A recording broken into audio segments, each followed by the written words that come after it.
The ballot box is a powerful weapon, but in the Reconstruction South, the gun and the torch were often louder. When the law changed to give African Americans power, those who lost it didn't just accept defeat, they went underground. They turned politics into a horror story. Welcome to the struggle for control. We are entering the darkest chapter of this saga. We'll face the rise of the Ku Klux Klan, witness the federal government's war on terror, and watch as a backroom deal in a smoke-filled hotel room finally killed the dream of Reconstruction. We need you to join our resistance against the algorithm. Light a torch for the like button and secure the perimeter by subscribing.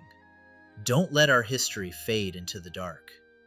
Now, let's face the night. It started in Pulaski, Tennessee in 1865. 6 Confederate veterans formed a social club, but it quickly mutated into the Ku Klux Klan.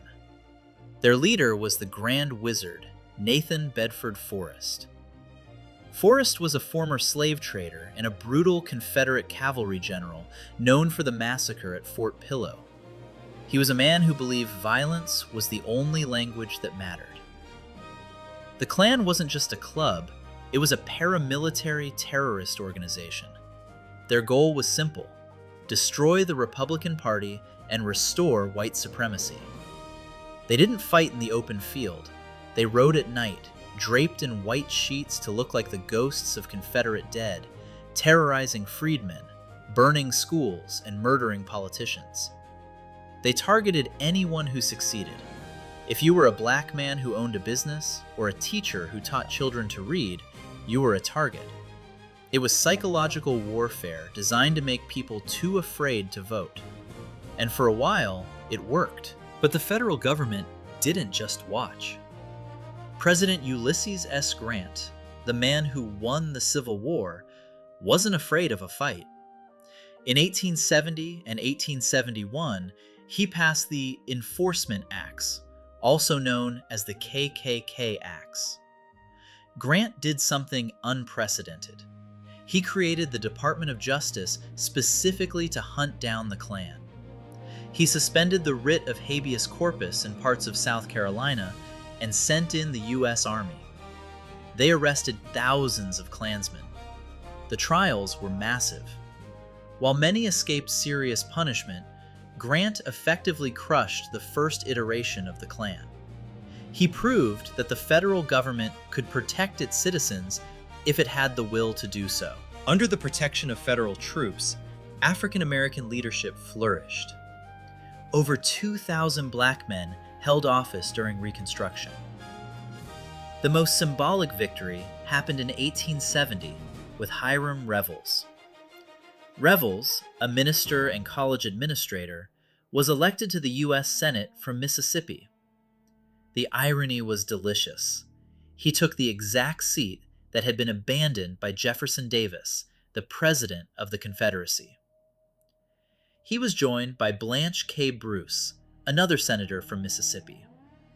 These men weren't just filling seats, they were advocating for desegregation and civil rights.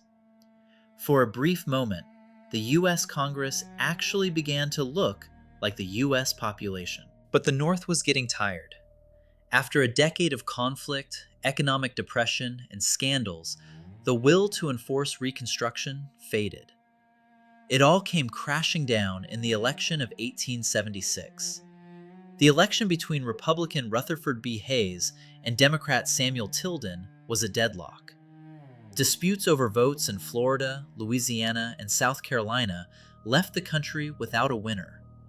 There was talk of a new civil war. To solve it, they made the Compromise of 1877. It was a backroom deal. The Democrats agreed to let Hayes be president. In exchange, Hayes agreed to remove the last federal troops from the South. The troops packed up.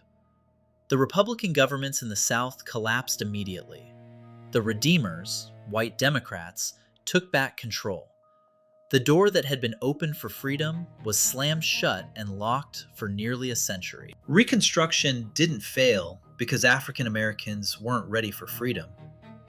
It was murdered by terror and abandoned by political indifference. The lost cause myth would soon rewrite this history, painting the Klan as heroes and Reconstruction as a mistake. But the amendments, the 13th, 14th, and 15th, remained in the Constitution, like sleeping giants, waiting for a new generation to wake them up in the 1950s and 60s. This concludes our three-part series on the unfinished revolution. We've covered the laws, the economy, and the terror. But history is a debate. Do you think the Compromise of 1877 was a necessary evil to prevent another war?